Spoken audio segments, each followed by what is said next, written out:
here to declare ages of privilege, a journey, a ride, yeah. Don't disappear quietly, let your light shine wide. Welcome back, welcome back, welcome back. I always come back. And the BJ fam, y'all always come back over and over. And if this is your first time coming, hit that button, hit that bell, and please come back and tell somebody to tell somebody, because I need you. Today I'm going to do something a little different. I am going to tell you a little bit about me because I am getting a lot of BJ family that's added. And I know the old BJ family, they know, a little bit about me, but I'm going to add some other little specialties in here today.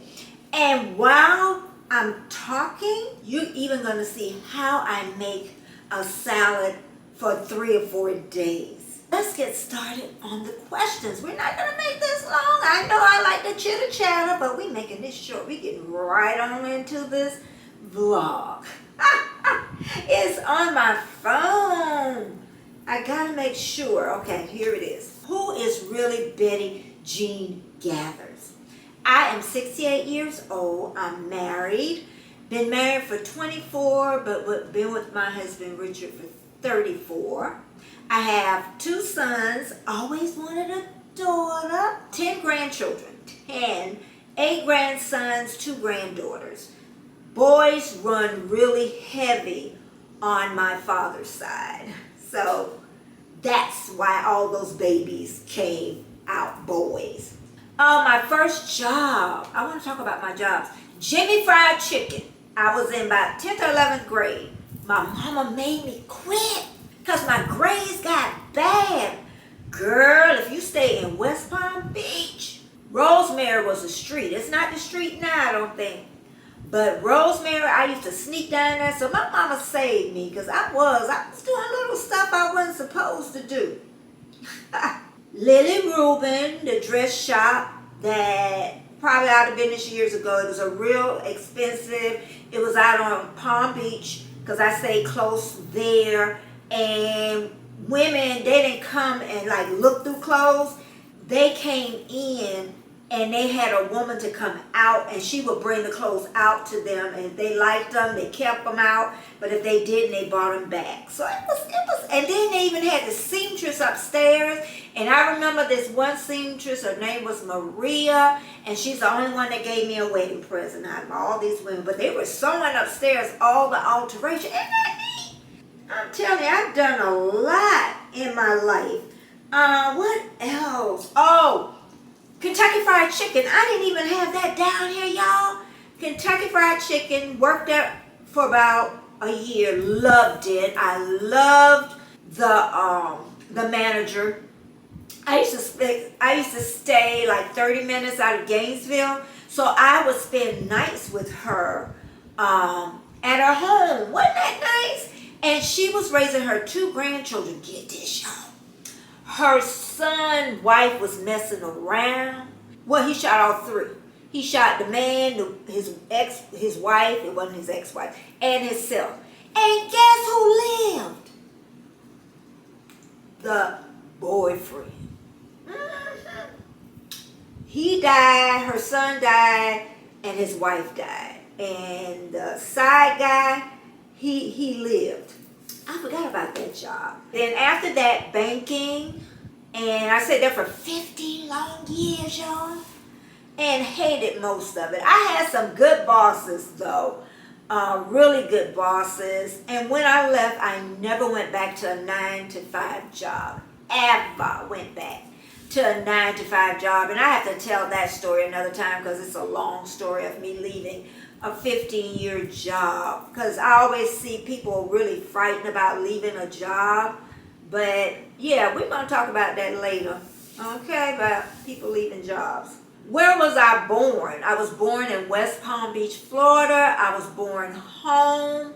My grandma they had like a big 2-story house. I'm sure it was like a boarding house because it had tons of room. I was born not breathing, and they said I didn't have a stitch of hair on my head. And they should have known when I started crying, they had to dip me in hot water, cold water, hot water, cold water. And I screamed, and then they should have known I was a determined little thing, because we're going to talk about that little personality too. My childhood, played outside all the time.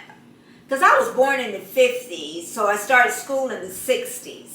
And played outside. My best friend was Leroy Brown.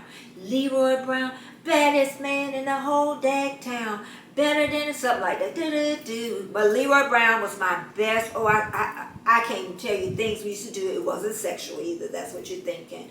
But a lot of bug catching, ants catching. I was not a girly girl at that time. I've been a girly girl all my life. I didn't start about third or fourth grade. I don't know why. It was like over the summer, I just wanted to start wearing dresses and stuff. I can't figure it out. Okay. Another thing too was as a child, I had a strong personality. So I was a child not easy to raise. It wasn't like I was a discipline problem. I just had my mind made up.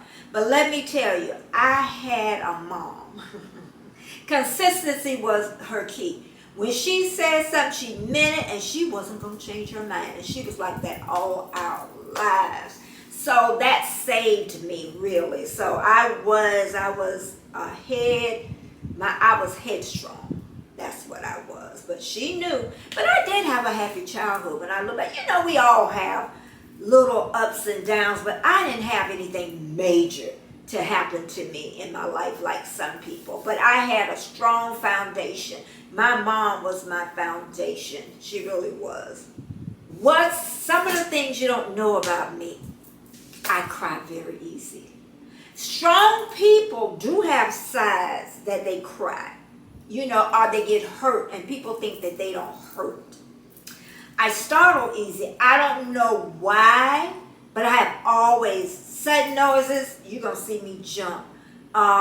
If I go to sleep and you wake me up, oh my God, the boys just say, don't wake up, because she will wake up crazy. I don't know why I'm like that, but I have been like that all my life. I'm not controllable. You know how people control people? I'm not controllable. And I love to say that I'm not, even though I have a strong personality, and I don't try to control others. I do not try to control others. Strong mind, I talked about that. Strong-willed. Some people will call it opinionated. Some people will call me nasty, mean. But we're all a work in progress. I've gotten better as I've gotten older. I'm telling you, when y'all get into your 60s or more, you still need to work on yourself. You change, you evolve. I am not the person I was when I was in my 20s. I promise you, I am not. People won't believe this either. I'm a loner. But when I go out in the public, you wouldn't think that. I'm not shy. I guess that's part of it. I'm not shy. I'm a loner. I could get up and I could speak right now in a crowd of millions and not be nervous. I read. I always read very well. I can write out my own, I'm a great writer. Strong in English, always was. My favorite English teacher, Miss Isaac. God, what was my other one? Oh, Miss Ruhala. Miss Ruhala. Two favorite teachers. Okay, Miss Isaac, I got to tell this tidbit. Miss Isaac, before we got integrated, she was an African-American teacher. She was big, burly woman is what I like to say. But let me tell you, we learned in her class. We recited things we had to remember. Me and my best friend Beverly, we used to wear the shortest dresses. So we had to sit in the back of the classroom. Miss Ruhala, when we got integrated, was my English teacher. White, I like to say, because we were integrated by that time. But I learned so much from her. My book reports, writing out. She would let you do any book report you wanted. And if you didn't do it, then she would give you a boring book. It happened to me one time. And then when you had to take the test for the book, it was after school, so my mom had to bring me back to school. So you know, when my mom, I think that's the only time she came out to the school. And she didn't have to go in, she just had to take. But I tell you what, because my mom worked at night, she didn't have to ever do it again. That's all I gotta say. That's all I gotta say. Changes recently in my life. I let go. I love to say this. I let go 30 years of baggage. A lot of it weighed on me heavily. I let go of it. 30 years of something that bothered me. Oh, and then I put down here, it was like something heavy hanging around your neck, your body, dragging you down. But now I figured it out. Living my life intentionally. Now this one, living my life intentionally, I am really doing that. And I call it a morning ritual. I don't call it a schedule. I call it a ritual because a ritual is more hard to break. And let me tell you right short what I do. I get up in the morning. I'm going to say this, really fast as I can. And, I take care of my personal needs. Then I freshen up each bathroom, clean up whatever needed before I sit down to my coffee. And then just gets me ready for the day. Oh, I forgot. As I open up my house, I do pray all the way through my house. And also, I would also pray for other people.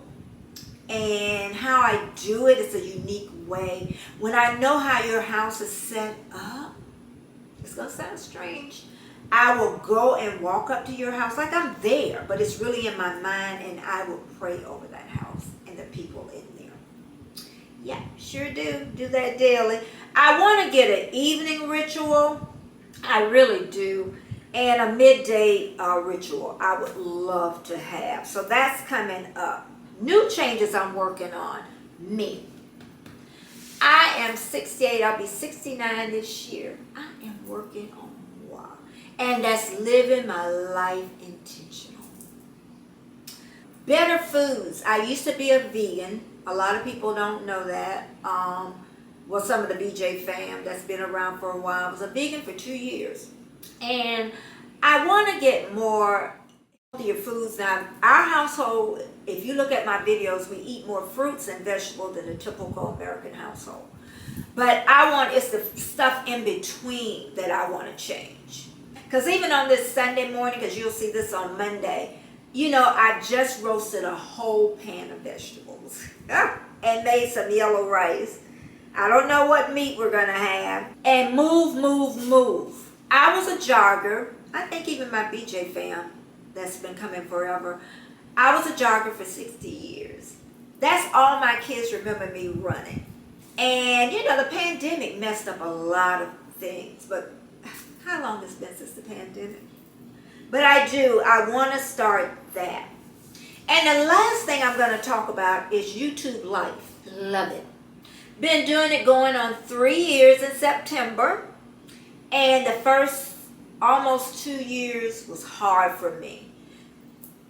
Social media is a grind. It's a grind.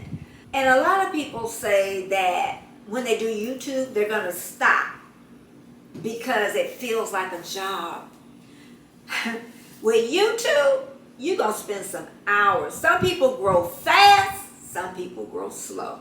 And what I want to say is building a strong foundation, as my mom did for me. She built a strong, even all her kids, strong foundation. My mom said she did not raise us to stay home.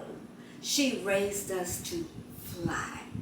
The firm foundation is with YouTube. If you start out slow, you'll learn all the back end of YouTube also. So when your channel do take off with consistency, you'll be ready. You will be ready.